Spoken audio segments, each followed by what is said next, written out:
தமிழ் சினிமால இன்னைக்கு முக்கியமான நடிகர்ல ஒருத்தர் தான் விஜய் சேதுபதி. கொஞ்ச நாள் வரைக்கும் வில்லன் ரோல்ல நடிச்சிட்டு வந்தாரு.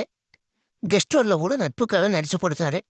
ஆனா இனிமே ஹீரோவா நடிச்சா தான் நம்ம வண்டி ஓடும்னு புரிஞ்சுக்கிட்டு ஸ்டெடியா ரூட்டை மாத்திட்டாரு. இதுல அஜித் ரசிகர்களுக்கு தான் ரொம்பவே வருத்தம்.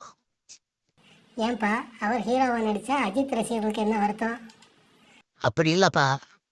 தமிழ் சினிமாவில் ரஜினி, கமல் அப்படின்னு சொன்னா அதுக்கடுத்து விஜய், அஜித்னு தான் சொல்லுவாங்க.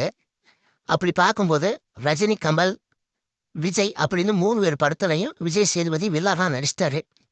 அவ்வளவியா பாலிவுட்ல ஷாருக் கானுக்கே கூட வில்லனா நடிச்சிட்டு வந்துட்டாரு. இன்னும் அஜித் மட்டும்தான் பாக்கி இருக்கு. இந்த டைம்ல அவரே இனி வில்லனா நடிக்க மாட்டேன்னு சொல்லிட்டார்ல. நம்ம தலையும் விஜய் சேதுபதியும் மோதனா எப்படி இருக்கும்னு ரொம்ப ஆர்வமா இருந்தாங்க. அதான் அஜித் ரசிகர்களுக்கு கொஞ்சம் வருத்தம். இங்கே வாங்க, ஒன்றும் கவலைப்பட வேணாம். நிச்சயமாக அப்படி ஒரு வாய்ப்பு வந்தால் அஜித் கூட நடிப்பேன்னு நேற்று கூட விஜய் சேதுபதியே சொல்லியிருக்காரு. அப்படியா? இது எப்போ நடந்துச்சு? ஒரு காலேஜ் ஃபங்க்ஷனுக்கு விஜய் சேதுபதி போயிருக்காரு. அப்போ அங்கே அவர்கிட்ட அஜித்தோட எப்போ சேர்ந்து நடிப்பீங்கன்னு நிறைய பேர் கேட்டிருக்காங்க.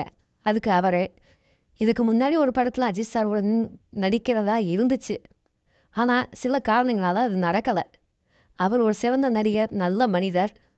இதுவரைக்கும் எனக்கு நடந்தது எல்லாமே திட்டமிட்டு எதுவும் நடக்கலை, அதுவாக நடந்துச்சு.